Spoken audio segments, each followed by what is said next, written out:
নন এমপিভুক্ত শিক্ষা প্রতিষ্ঠানের শিক্ষকরা তারা এই এখানে তারা অবস্থান নেয় এবং এখানে যে ব্যারিকেড করা যায় পুলিশের পক্ষ থেকে যে ব্যারিকেডটি দেওয়া হয় সেই ব্যারিকেডটি তারা ভাঙার চেষ্টা করছে এবং সেই ব্যারিকেডটি তারা সরিয়ে ফেলছে।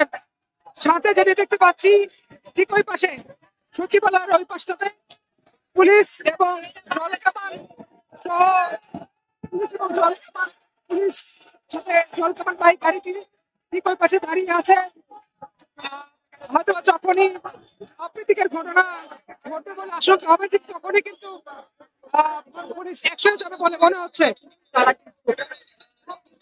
নন এমপিভুক্ত শিক্ষা প্রতিষ্ঠানগুলোকে এমপিভুক্ত করার দাবিতেই মূলত তারা এই আন্দোলন করে আসছিলেন বেশ কিছুদিন ধরে এবং আজকে তারা মিছিল নিয়ে এই সচিবালয় দিকে আসে এবং এসে তারা এখানে তারা বিক্ষোভ করছেন।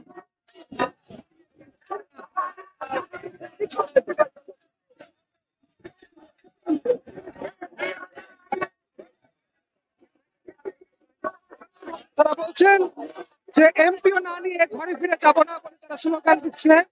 অর্থাৎ তাদের এক দফা এক দাবি যে নন এমপিভুক্ত শিক্ষা প্রতিষ্ঠানগুলোকে এমপিও করতে হবে, তারা এমপিও চাচ্ছে এবং এখানে সারা বাংলাদেশ থেকে নন এমপিভুক্ত শিক্ষা প্রতিষ্ঠানের শিক্ষকরা তারা এই প্রেস ক্লাবে এসেছেন এবং তারা আন্দোলন করে যাচ্ছেন, আন্দোলন চালিয়ে যাচ্ছেন।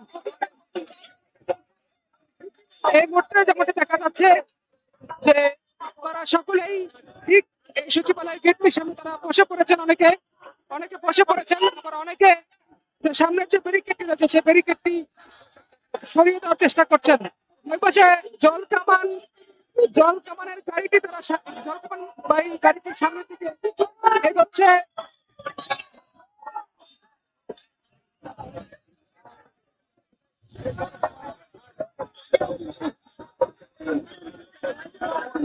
জলকামান বাহিনী ইতিমধ্যে জলকামান নিক্ষেপ করেছে, ইতিমধ্যে জলকামান নিক্ষেপ করতে আমরা দেখতে পাচ্ছি।